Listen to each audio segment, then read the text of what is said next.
24 числа на самом деле состоялось совещание всех правоохранительных органов, включая представителей УФСИНа, по нашей инициативе, по инициативе двух рабочих групп и представителей Совета. Дело в том, что если правильно разделить, и мы разделяем историю Сергея Магнитского на два этапа, мы не давали оценку преступной или противоправной деятельности Сергея Магнитского. На самом деле Следственный комитет, Следственный департамент МВД предложил изучить материал уголовного дела, за что мы благодарны. Вопрос, который был поставлен в том числе и в докладе, заключается в следующем. Причина следственной связи нахождения Сергея Магнитского под стражей, связь с его смертью.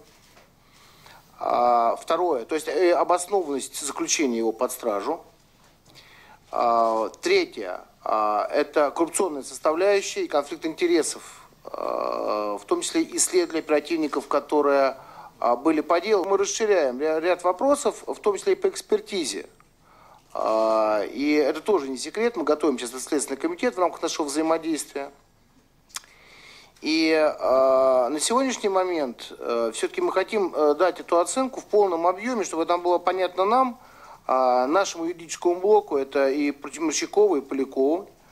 И мы хотим, чтобы с этим работали наши эксперты. Мы достаточно рады, что быстро отреагировал Следственный департамент МВД на наше предложение создать рабочую группу, но, правда, мы просто узнали позавчера о том, что первое заседание будет проходить в таком режиме, да, в режиме некого брифинга. И поэтому многие коллеги были не готовы, которые работают в нашей группе, это и Елена Панфилова, да, они были не готовы к такой истории. Я думаю, что мы продолжим нашу работу в другом формате. Дальше, когда мы говорим о хищении средств, я думаю, что вот это в полном объеме, почему мы предлагали и настаиваем на своих предложениях, все-таки объединить под единым расследованием, ну просто для чистоты эксперимента, под единым расследованием все дела, где фигурирует Сергей Магнитский.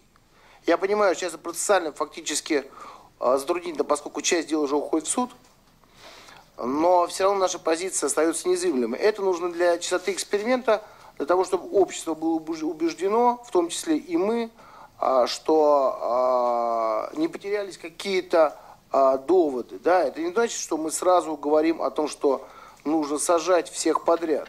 Кстати, по поводу того, что сажать. Мы с самого начала заявляем и будем заявлять, что мы хотим реальной правовой оценки. И если в рамках, в том числе уже той части, которая представлена, мы понимаем, что кто-то из сотрудников департамента, Следственного департамента МВД или оперативников не попадает под уголовное преследование, мы просто будем просить и готовить наши предложения по оценке служебной административной ответственности. Я сторонник, и заявляю об этом в Совете, говорил, что мы не должны быть ни в коем случае зависимы от некого международного точки зрения, или тем более точки зрения господина Браудера. У нас есть свои специалисты, и те вопросы, которые мы готовили, изучая те документы, которые у нас имеются, в том числе и специалистов. И в результате этого, я еще раз говорю, у нас организована прекрасная работа со Следственным комитетом Российской Федерации. У нас будет такая же работа организована Следственным департаментом МВД. И эта работа направлена прежде всего на одну историю. Причина следственной связи смерти Сергея Магнитского, обоснованное заключение под стражу, да, использование тех набитых штампов, которые принимаются оперативниками и следователями. И изменение этой ситуации в лучшую сторону. Дело о хищении 5,4 миллиардов рублей расследовано в полном объеме. Оно не находится в производстве. Все соучастники установлены, 2 осуждены, 4, к сожалению, скончались.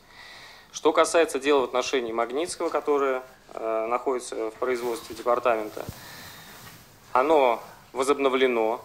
в настоящее время, но не для того, чтобы собирать доказательства и продолжать расследование, а только лишь для того, чтобы в соответствии с недавно принятым решением Конституционного суда его близкие родственники смогли реализовать право на реабилитацию обвиняемого. Что касается Браудера, расследование дела в отношении Браудера также продолжается.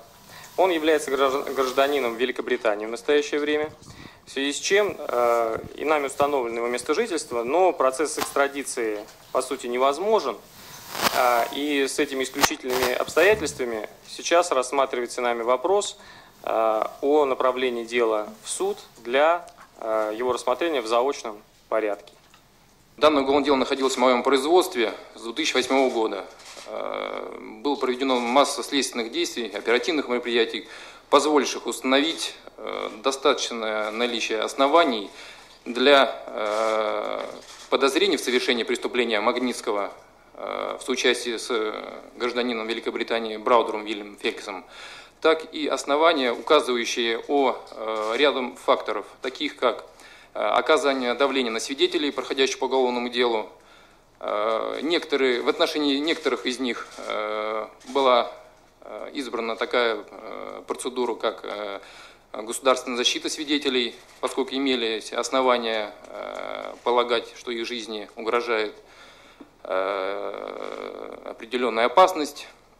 В том числе были получены достоверные, еще раз повторюсь, достоверные данные, указывающие о возможности скрыться от органов предварительного следствия и суда, что в свою очередь затруднит объективную оценку событий, выявленных нами непосредственно, конкретно Следственным комитетом при МВД России, и представить соответствующие материалы и лиц, их совершивших, на оценку правовую в суд, поскольку только суд может определить виновность либо невиновность лица в совершении конкретного преступления. Что касается оснований, указывающих данных, указывающих о том, что он может скрыться, следствие наряду с другими данными и доказательствами учитывало следующее. Браудер и Черкасов на тот период времени уже находились в международном розыске. Да, как сказал Павел Владимирович, впоследствии было установлено местонахождение гражданина Великобритании Браудера, и розыск был в отношении него прекращен. Это было после событий, о которых мы сейчас говорим. Тем не менее, сам Магнитский при его допросе сообщил данные о том, что он сфотографировался в фотоателье для оформления визы на выезд. Эти показания изложены в протоколе допроса его по делу в качестве подозреваемого с участием адвокатов. Причем защиту Магнитского осуществляли очень квалифицированные защитники в достаточном количестве. Поэтому усомниться в том, что Магнитским совершена противоправная деятельность, позволяющая выдвинуть в отношении него подозрения и обвинения, следственные органы не располагали. С защитниками данные материалы также нам не представлялись. Соответственно, усомниться вот в этих событиях оснований не было.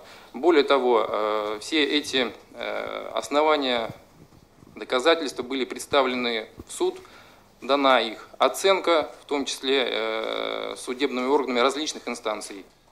Существует ряд предусмотренных законов ограничений. Вообще помещение лица избранием меры пресечения, такой как заключение под стражу, является наиболее тяжкой мерой пресечения. Поэтому при проведении конкретных мероприятий есть определенная целесообразность в максимальном ограничении лица от связи, в том числе с лицами, находящимися в международном розыске. Как я говорил ранее, по делу уголовному проходили другие обвиняемые, находящиеся в местах лишения свободы. Проводилось активное следственное действие по закреплению доказательств, допросу, производству экспертизы. После того, как материалы все собраны и предъявлены Магнитскому адвокату для ознакомления, то есть доказательства, указывающие, по мнению следствия, о наличии и закреплении, были собраны, и дело было готово передано в суд.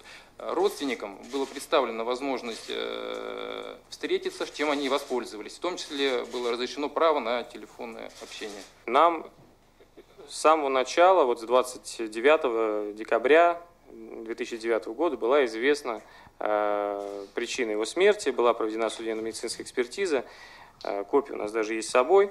И однозначно мы можем сказать, что никакой причинно-следственной связи между какими-то избиениями его, между какими-то тяготами, лишениями, которым он подвергался, нету. Причина смерти – острая сердечно-сосудистая недостаточность.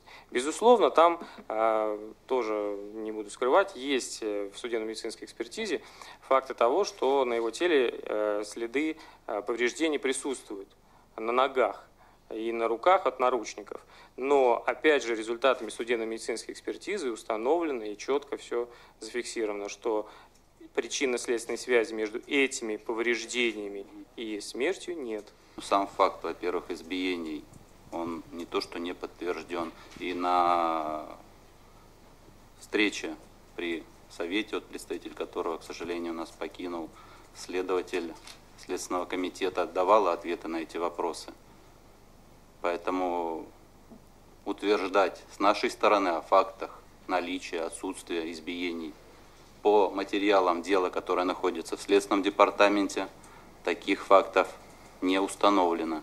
По результатам всех встреч, по результатам встречи при Совете Президента было принято решение о создании рабочей группы, в том числе с участием наших сотрудников Следственного департамента.